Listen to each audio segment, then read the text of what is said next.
We've been discussing the role of agricultural communications in formal higher education.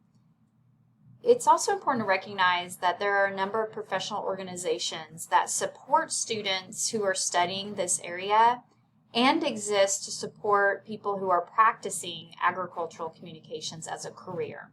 So we're just going to highlight a few of these and ones that you might want to explore more on your own. The first one I want to recognize is the Association for Communication Excellence in Agriculture, Natural Resources, and Life and Human Sciences. It's a mouthful, so we typically just call this ACE. So if you work for an organization, particularly in higher education or an extension, and these are your focus areas, it would be really a great organization to join. They host an annual conference that includes research presentations, and they have learning communities for different areas of the profession, whether that be academic programs or electronic communication, visual communication, public relations and marketing, and so on. What's perhaps most impactful from this organization is that they do publish the Journal of Applied Communications, and this is my go-to journal for agricultural communications research.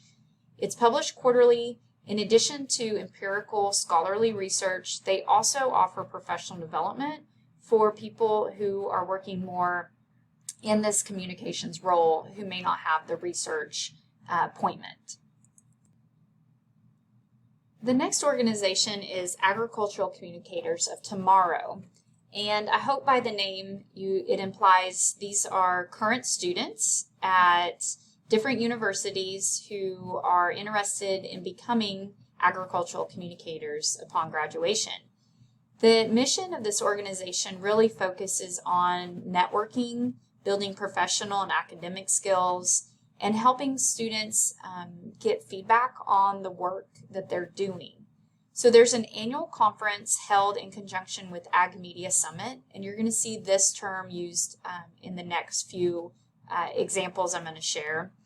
They also host a professional development conference that rotates to different schools. And finally, our students who are members of this can submit their work in the annual critique and contest in a number of categories and compete against students from across the nation. And it's a really great way for them to get some recognition for their work and feedback. They also have an annual contest to recognize Chapter of the Year. The Agricultural Communicators Network is what I would have called the American Agricultural Editors Association. But as we've seen, it's important to evolve and continue to recognize the changing nature of the work that we do. So they've recently rebranded themselves as ACN, but their mission is to provide opportunities for that professional development for those who work in agricultural editor, writer, or photojournalism roles. They also meet at the Ag Media Summit each year, and they carry on a number of professional development opportunities throughout the year.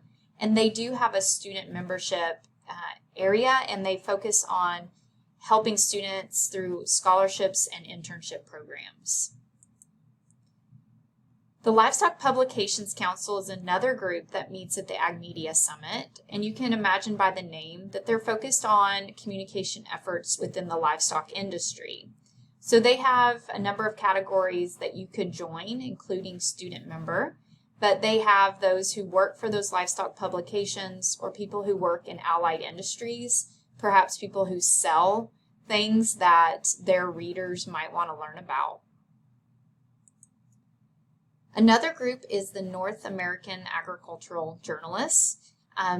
This is a group that really focuses on agricultural editors and writers, and they have members from both the U.S. and Canada.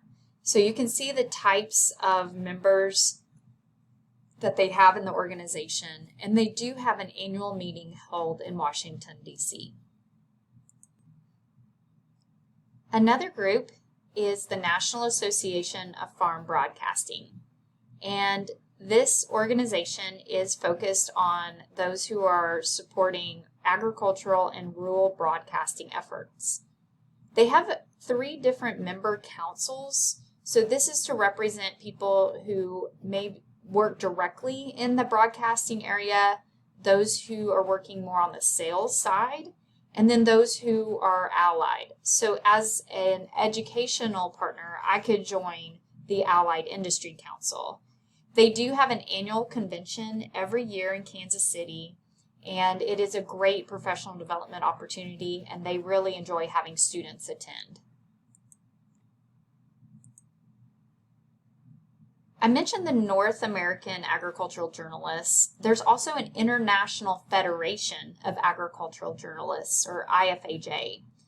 As you can tell, they're a group that pulls together different representatives. So it's made up of chapters of agricultural journalists.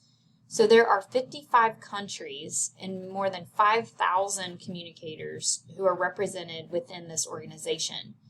One of the qualifiers to be a member of this is that the country has to support freedom of the press. They are focused on sharing new technologies and information relevant to the ag industry, and they have an annual meeting that's always held in an exciting location to facilitate that professional development and networking. So it's another great organization to look into. The Agricultural Relations Council, as they have stated, is the only association dedicated to serving the unique needs of public relations professionals working in these areas. So again, they're focusing on professional development, problem solving, idea sharing, and collaboration, and they host an annual meeting and several webinars throughout the year. The National Agri-Marketing Association is the largest professional association for those professionals in marketing and agribusiness. They have more than 3,500 college student professional members, and they have 23 chapters across the country. They do host several professional development opportunities through the year and have a strong focus on building student skills in these areas. So in review for this section about agricultural communications, education, and professional organizations, I hope that you can recognize that AgComm curriculum has evolved to provide more course offerings and a broader disciplinary focus. And these programs have increased over time, and the education they provide continues to evolve to meet industry needs. And that although agricultural knowledge is important within the AgComm curriculum, there remains an emphasis on communication and employability skills. And to face future challenges and opportunities, it's important, I would say vital, that we continue to be innovative and responsive to what the industry needs.